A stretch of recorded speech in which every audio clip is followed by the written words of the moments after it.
सुरू असलेल्या संघर्षाबाबत अमेरिकेचे अध्यक्ष डोनाल्ड ट्रम्प करत असलेल्या घोषणांच्या आधीच त्या विधानांच्या रोखानं भांडवली बाजारात कोट्यवधी डॉलरची गुंतवणूक आणि नफेखोरी करण्यात आल्याचं वृत्त आहे। बाजारातील या सट्टेबाजीकडे इन्सायडर ट्रेडिंग म्हणून पाहिलं जात असल्यानं ट्रम्प नव्या वादात सापडण्याची चिन्ह आहेत। ट्रम्प यांनी समाज माध्यमावरील पोस्ट किंवा दूरचित्रवाणीवरील विधानं येण्याच्या काही तास किंवा कित्येकदा काही मिनिटं आधी व्यवहारांना उसळी मिळायची।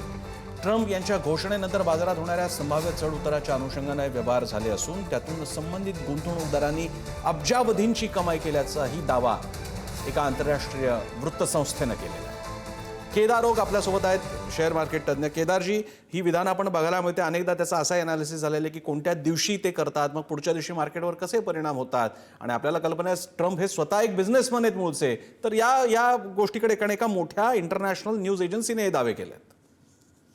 हो, खरं आहे। आज आम्ही पण सकाळी पेपरात थोडंसं वाचलं आणि काही दिवस बाजारात अशी थोडी कुणकुणही होतं की काही अशा पद्धतीचं ट्रेडिंग केलं जात आहे का। कारण की ज्या पद्धतीने ट्रम्प दोन तासांनी अनाउन्समेंट करतात, एकदा वेगळं सांगतात की युद्ध थांबवलंय, दुसऱ्या वेळेस सांगतात की नाही परत आम्ही अटॅक करणार आहोत। तर आणि एकंदरीत पॅटर्न जर आपण बघितला तर तो असा वाटत होता की बाबा ते साधारण शनिवार रविवारमध्ये अनाउन्समेंट खूप करतात, शुक्रवारी करतात। तर कदाचित आता ज्या वृत्तसंस्थेने जी बातमी दिलेली आहे, फॉर एक्झाम्पल नाव घ्यायचंच म्हटलं तर बीबीसीने जो काही डेटा आणलेला आहे त्यावरून अशी शक्यता वाटते की असं काही होण्याची शक्यता आहे।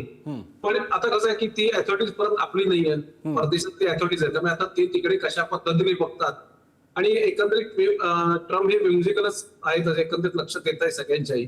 त्यामुळे जे काय असेल तर तिकडची संस्था त्याविरुद्ध ऍक्शन घेईल असं अपेक्षा आहे। बरं, एक तर ते फार मोठे राष्ट्र क्षेत्रामध्ये ते कितपत काय करू शकतात, आपण म्हणतात ना आपण फार या बाबतीत फार साधी लोक आहोत, त्यामुळे पॉसिबल आहे असं होऊ शकतं। तर आता बघू याच्या पुढे काय बाजारात त्याचा परिणाम होतो। खरंय, आपल्याला केदारजी बघावं लागेल, मात्र निष्पापांचे असंख्य हजारो लोकांचे जीव जाणारे आणि जगभरात ते कोट्यवधी लोक प्रभावित होणाऱ्या युद्धाच्या मागे जर का सट्टा बाजार हे कारण असेल तर ते दुर्दैवी ठरेल। धन्यवाद तुमच्या या माहितीबद्दल।